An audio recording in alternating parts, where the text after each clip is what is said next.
नमस्कार, जय हिंद, जय भारत। मैं हूं यहां पे शंभू बॉर्डर यानी पंजाब और हरियाणा के बॉर्डर पर, जहां पर किसान ने दोबारा धरना प्रदर्शन के माध्यम से सरकार से अपनी मांग मंजूरी के लिए यहां पे धरना प्रदर्शन करने को मजबूर है।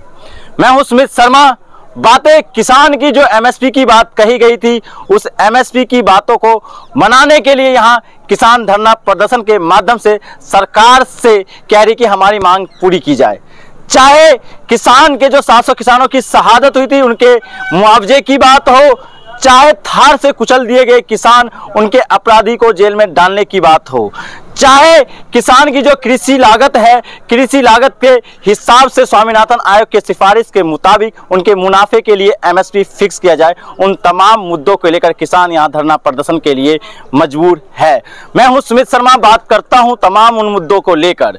बात ये जो पिछले 4 दिनों से जिस तरह से किसान यहां धरना प्रदर्शन के लिए अपने जो ताकत दिखाई है, उन ताकत से कहीं ना कहीं सरकार डर गई है और सरकार डरने की वजह से अपने तमाम मंत्रियों को बातचीत के लिए लगा दिया है। लेकिन उस बातचीत के सिलसिले में कोई सुलह होती ही नहीं दिख रही है।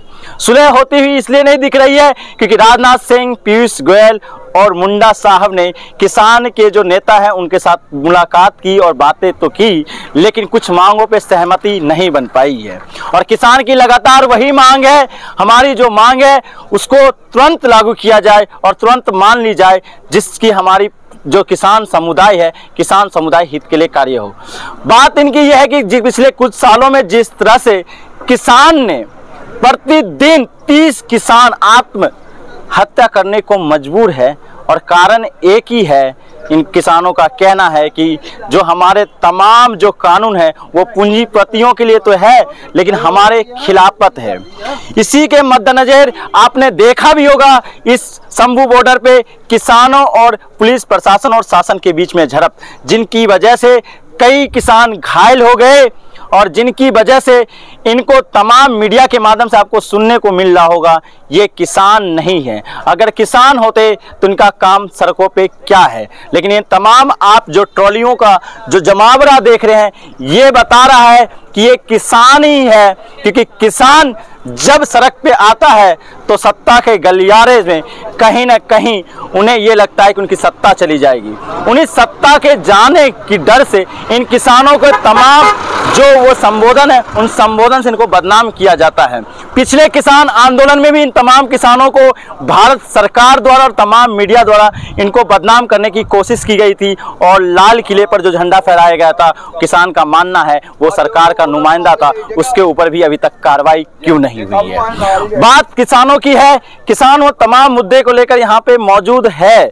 बात आज किसान का कहना है कि हमारे ऊपर 60% से ज़्यादा कर्ज हो गया, लेकिन भारत सरकार हम एक तरफ पूंजीपति यानी उद्योगपतियों का 7.5 लाख करोड़ का लोन या कर्ज तो माफ़ करती है, लेकिन किसानों को उस कर्ज में धकेलते हुए चली जा रही है।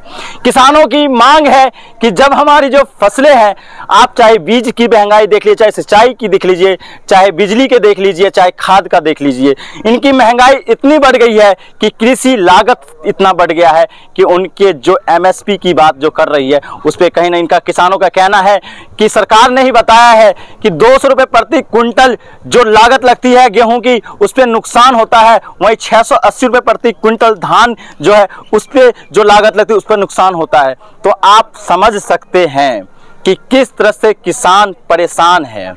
किसान का एक ही सवाल है कि हम अगर सत्ता बना सकते हैं तो सत्ता गिरा भी सकते हैं। हम झुकने वालों में से नहीं है, झुकाने वालों में से हैं, और ये हर बार किसानों ने करके भी दिखाया है।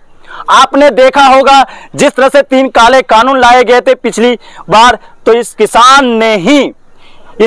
ने ही सरकार को घुटने के बल पे झुका दिया था।